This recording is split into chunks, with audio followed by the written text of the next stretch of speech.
Hello and welcome back to the ATMA podcast, where we give you the tips, tools, and strategies you need to be successful. My name is Brian, and I'll be your host today.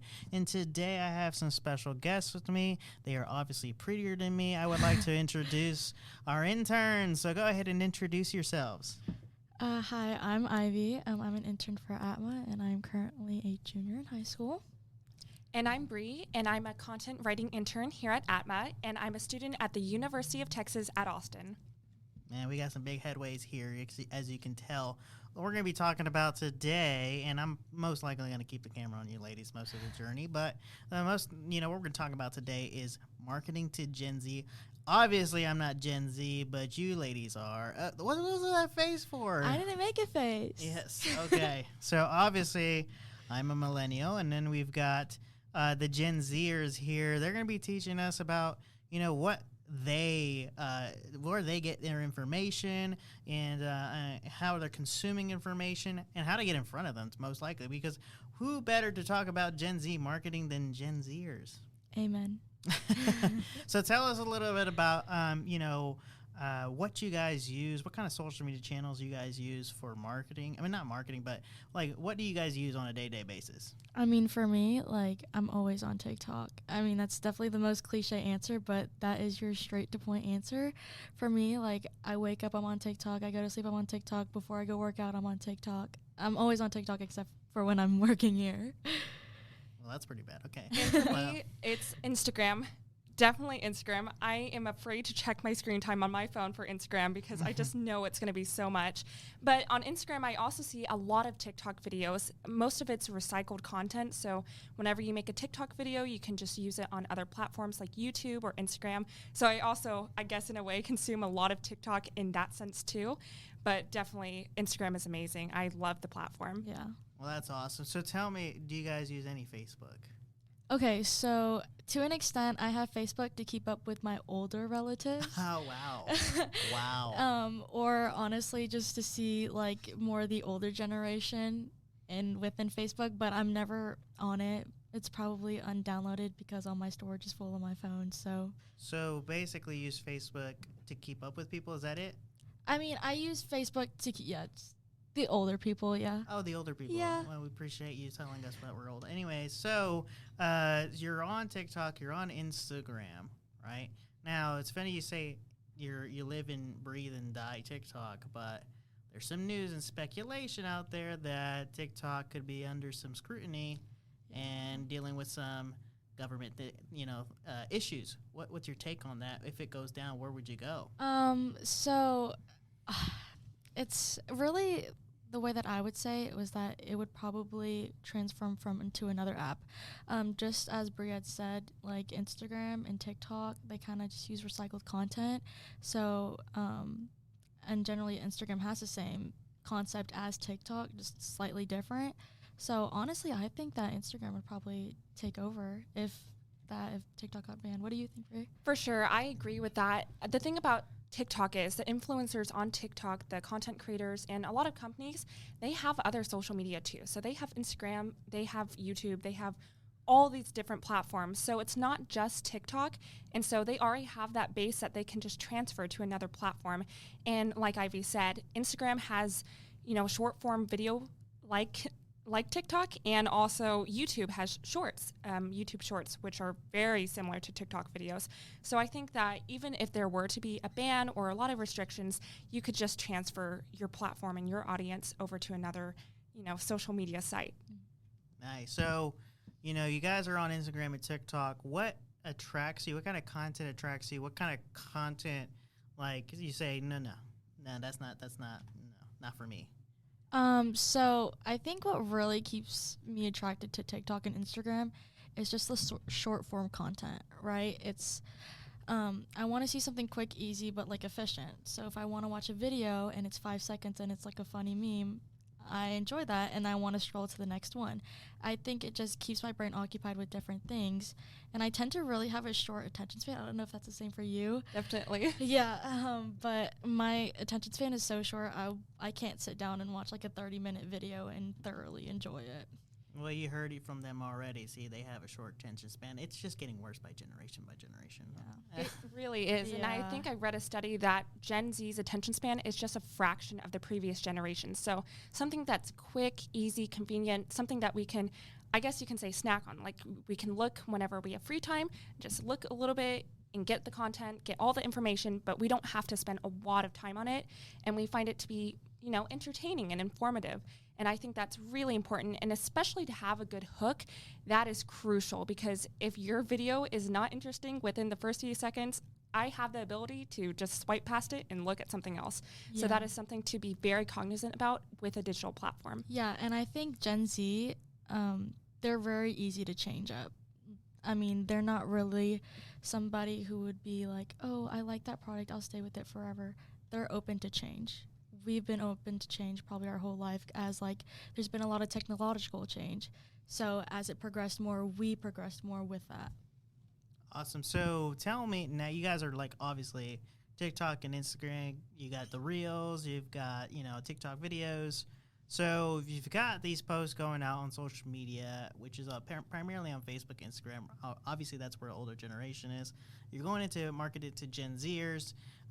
What does that look like? There's a lot of videos happening. I mean, what do you guys think of what is it going to take for a business to be on TikTok and Instagram in today's age? I think one thing to really keep track of is the trends. I believe that especially if you're an older company and you're not really immersed in Gen Z, I think you should probably hire somebody who's part of Gen Z. Even if they're not even on your marketing team or your social media team, it's good to have somebody around who's still in Gen Z to let you know what the new trend is. Because on TikTok, there's about 5 different trends in a month, and it's really rapid, so it's hard to keep up with if you're not already immersed in it.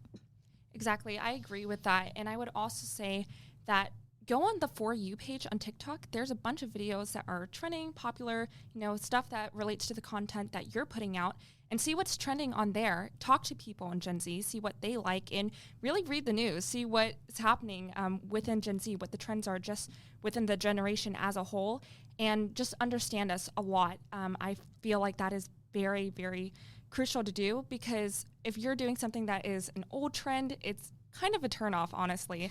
And you just really need to stay up to date with what's going on in the media cycle. Well, if you're listening to this right now, I don't want you to feel bad, because I don't even know what these trends are. So that's why I have my interns here to help me out with this. But so basically, you guys, TikTok is primarily video. And here's the thing about video, right? And doing these trends, they're kind of on the spot, right? So do businesses kind of, when they expect to hire a digital marketing company, a lot of the stuff that they're thinking, okay, we got to be cost affordable. You think about all these videos that we're going to have to produce.